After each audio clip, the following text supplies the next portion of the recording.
আধ্যাত্মিক হতে চেয়েছিলাম, কিন্তু জীবন তো থেমেই নেই। নমস্কার, আমি Jhumu, tarot card reader, personal astrologer, reiki healer, সংখ্যাতত্ত্ব বিশেষজ্ঞ ও বাস্তু কনসাল্ট। আজকের ভিডিওর বিষয় হলো আমি আধ্যাত্মিক হতে চেয়েছিলাম, পথ কিভাবে বেছে নেব বুঝতে পারছি। তার আগে একটু আপনাদের মনে করে দেব, আমাদের প্রথম পর্বের বিষয় ছিল আধ্যাত্মিকতা কি আর আধ্যাত্মিকতার পথের জীবনকে কিভাবে চালিয়ে নেওয়া যায়। এই ছিল আমাদের প্রথম পর্ব। এখন চলে যাচ্ছে আমাদের দ্বিতীয় ধাপে। এখন প্রশ্ন হলো, আমি আধ্যাত্মিক হতে চাই, মনকে শান্ত করতে চাই, নিজেকে খুঁজে নিতে চাই, কিন্তু বাইরের জগৎ, যেমন মা বাবার দায়িত্ব, কেরিয়ারের পেছনে দৌড়ঝাঁপ, সম্পর্ক ঠিক রাখার পেছনে চিন্তা, এই সব কিছুর কারণে আমি আধ্যাত্মিক হতে পারি না। এমনটাই আপনাদের মনে প্রশ্ন জাগে, তাই না?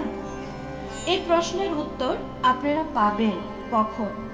আপনারা পাবেন যখন মনের গভীরে একবার চিন্তা করবে।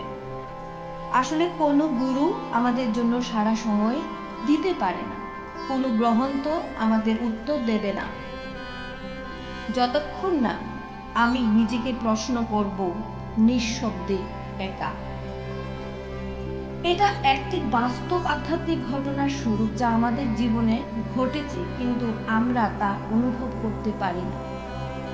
প্রতিদিন চোখ খুলে আমরা এমন একটি বাস্তব চেতনার মধ্যে দিয়ে যাই, যার প্রতি আমাদের মন কিছু না কিছু অনুভব করে। নির্ভেজাল চিন্তা থেকে কিছু প্রশ্ন ওঠে। আমরা এই প্রশ্নের সামনে দাঁড়িয়ে কি যেন একটা নিরাশা বোধ মনে করি।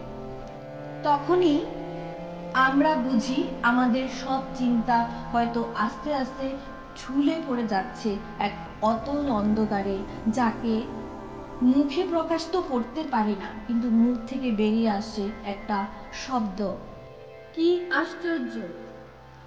সেই প্রশ্নগুলো থেকেই ধীরে ধীরে করে আমাদের জীবনে চলে আসে, আমাদের জীবনের সময় কখন হলো, আমরা কখন জন্ম নিয়েছি, কোন সময় জন্ম নিয়েছি, কোন অবস্থায় আমরা ভূমিষ্ঠ হয়েছি।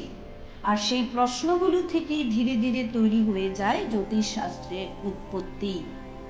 যখন আমাদের প্রশ্ন জাগে আমরা কোন সময় জন্ম নিয়েছি, যখন আমাদের মনে হয় আমাদের তারিখ তিথি কি ছিল, যার কারণে এত প্রশ্ন আমাদের, তখন থেকেই জ্যোতিষশাস্ত্র উৎপত্তি শুরু হয়ে যায়।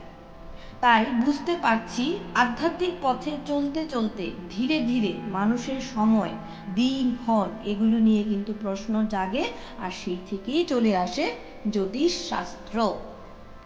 তাই আজকের ভিডিওটুকু এইটুকুই, যে আধ্যাত্মিক পথে চলতে চলতে আমরা ধীরে ধীরে জ্যোতিষের দিকে চলে যাই, জ্যোতিষ শাস্ত্রের দিকে চলে যাই, গ্রহ নক্ষত্র তিথির প্রতি আমাদের আগ্রহ বেড়ে যায়, সেই থেকেই শুরু হচ্ছে জ্যোতিষশাস্ত্র। আজকের ভিডিও এইটুকুই। সবাই ভালো থাকবেন, সুস্থ থাকবেন। আমাদের তৃতীয় পর্বের ধাপ শুরু হয়ে যাবে জ্যোতিষশাস্ত্র নিয়ে। আজকের জন্য এইটুকুই। নমস্কার।